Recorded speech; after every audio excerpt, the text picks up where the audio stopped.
Cooking with fire is chemistry. Most people just call it dinner. Healing with plants is pharmacology. For 4 centuries, most of the world called it witchcraft. There is a particular kind of arrogance that comes with certainty. The certainty that you have arrived, that your system is complete, that what you do not recognize cannot possibly work. Early Spanish colonial administrators carried this certainty the way a man carries a lantern into a room, convinced that anything the light doesn't reach simply doesn't exist. What they found in the archipelago they called Las Islas Filipinas stopped them cold, not because the people were primitive, because they weren't. The healers the Spanish encountered, the men and women who had been treating wounds, fevers, childbirth complications, and skin infections for generations, operated from a knowledge base that was observational, systematic, and startlingly effective.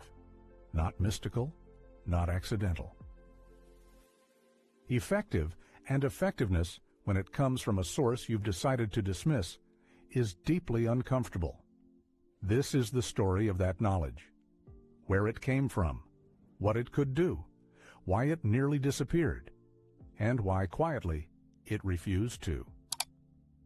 Go back far enough, past the colonial period, past the arrival of the first Spanish galleons in the 16th century, and you find a medical tradition that had already been developing for at least 1,000 years.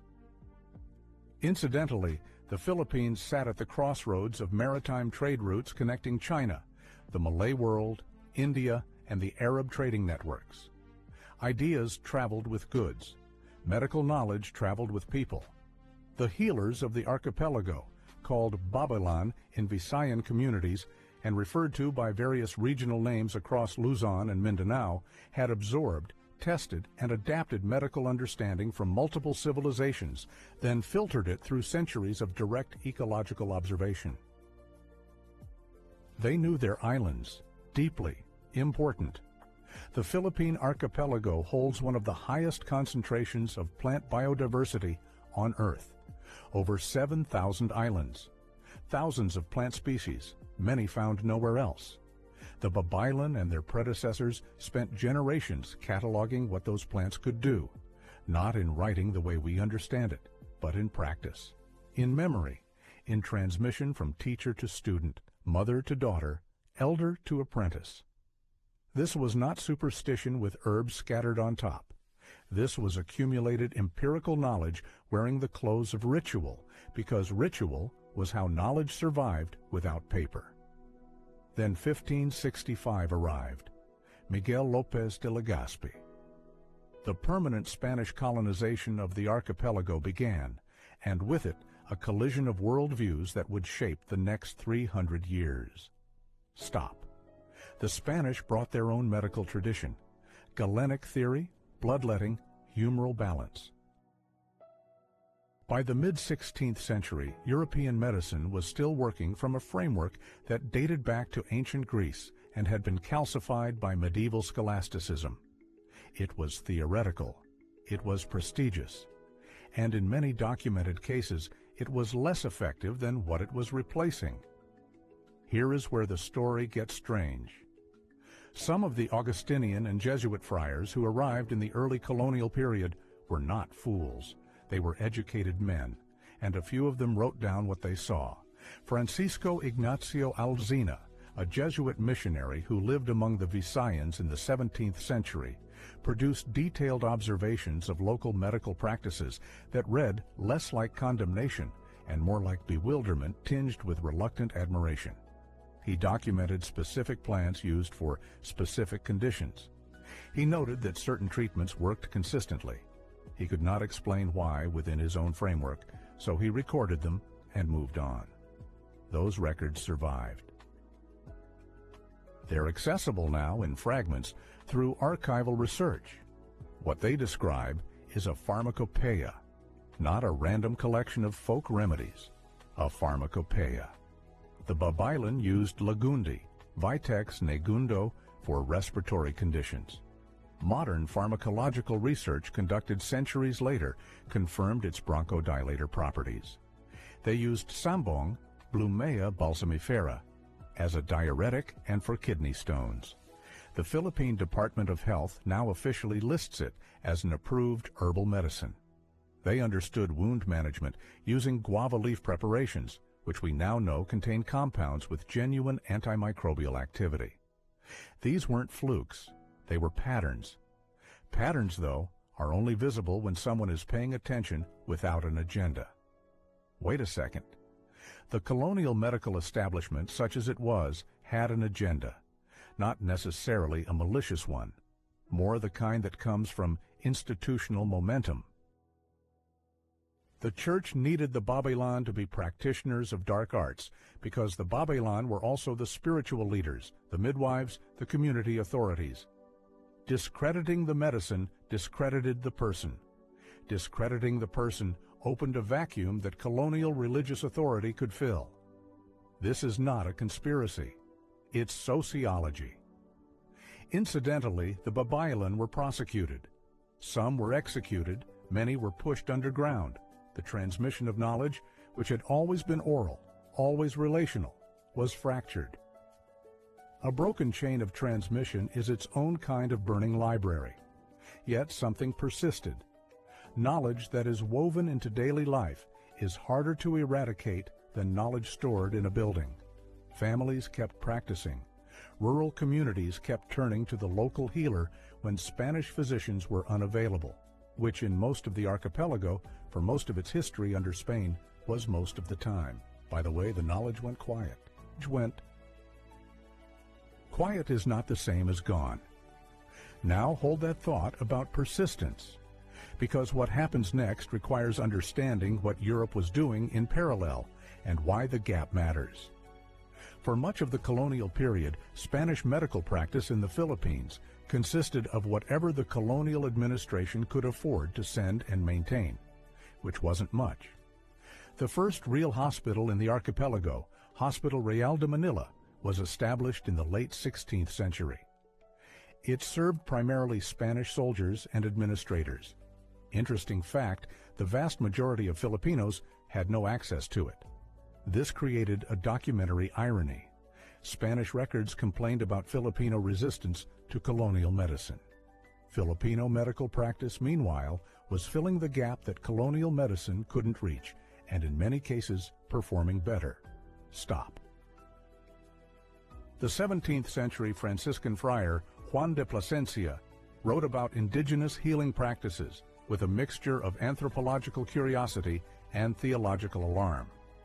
What comes through beneath the theological alarm is detail, specific plants, specific preparations, specific conditions being treated.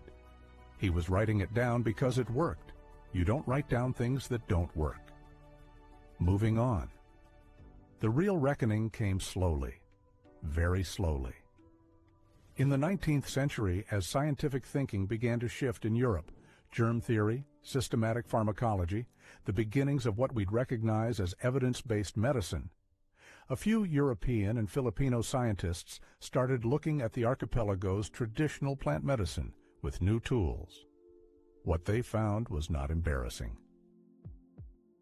Trinidad Pardo de Tavera, a Filipino physician and scholar of the late 19th century, produced a systematic study of Philippine medicinal plants that attempted to bridge indigenous knowledge and emerging pharmacological science. He was a complex figure, shaped by his colonial education and his pride in Filipino intellectual heritage simultaneously. His work was imperfect, but it was serious. By the time he was writing, Spain had controlled the archipelago for over 300 years. 300 years during which the knowledge had survived, imperfectly, through practice rather than documentation. The gap he was trying to close was not a gap between primitive and advanced. The gap was between two different systems of knowing, one that trusted the empirical record of lived practice and one that trusted the theoretical framework of a distant civilization. Neither was complete. Both had things the other needed. Today, the Institute of Herbal Medicine at the University of the Philippines has spent decades doing the patient work of pharmacological validation. Testing what the Babylon knew against modern biochemical analysis. By the way, the results are not uniformly positive. Some traditional preparations don't hold up under scrutiny. Some do. Compellingly, the 10 herbs officially recognized by the Philippine Department of Health as approved herbal medicines represent the tip of a much larger body of ongoing research. Chaang gubat for gastrointestinal conditions, yerba buena for pain relief, niyog-niyogan for intestinal worms. These are not anecdotes. These are reviewed, documented, studied. Interesting fact, the knowledge didn't need validating by a laboratory to be real. It had already been validated by generations of people staying alive. By the way, the laboratory just gave it a language that certain rooms would finally listen to. There's something worth sitting with here. There's a catch. The Babaylan were not simply herbalists. They were the integrators of their communities, spiritual guides, midwives, counselors, physicians. Their medicine was holistic in the genuine sense of the word, before that word got diluted into marketing copy. They treated the person within their relationships, their environment, their psychological state. Modern medicine is only now, haltingly, returning to that understanding. Psychoneuroimmunology. The gut-brain axis, the relationship between chronic stress and physical illness. These are not new ideas wearing new names. They are old ideas wearing lab coats. 400 years. That is roughly how long it took from the systematic suppression of Babalan practice to the point where institutional medicine began rediscovering the same principles through different instruments. Precisely instruments. History doesn't always move in one direction. Sometimes it circles back and finds what it dropped. The Philippines carries this inheritance in a complicated way. Some of it was lost. The fragmentation of oral transmission during the colonial period created gaps that no archive can fully repair. Names of healers, specific formulations, regional variations, some of that is genuinely gone. But the plants remain, the islands remain. And a growing number of researchers, ethnobotanists, and community practitioners are doing the quiet, painstaking work of reconstruction. They're not recovering a perfect past. Nobody is. They're recovering enough to ask better questions about the present. Medicine, at its core, is a practice of paying attention to the body, to the environment, to what works and what doesn't, and why the difference matters. The Babaylan paid attention for centuries before anyone arrived to tell them they were doing it wrong. They were doing it right. Not always. Not perfectly, but systematically, caringly, and with an intimacy with their landscape that no outside system could replicate or replace. Let's say what Spain classified, not always through deliberate policy, often through the simpler mechanism of dismissal, was a library, a living one distributed across thousands of practitioners across thousands of islands. Libraries don't burn cleanly. Fragments survive. And sometimes those fragments are enough to rebuild something that resembles the original, if you're willing to do the reading. All right. The knowledge was never truly lost. It was just waiting for people who knew how to listen.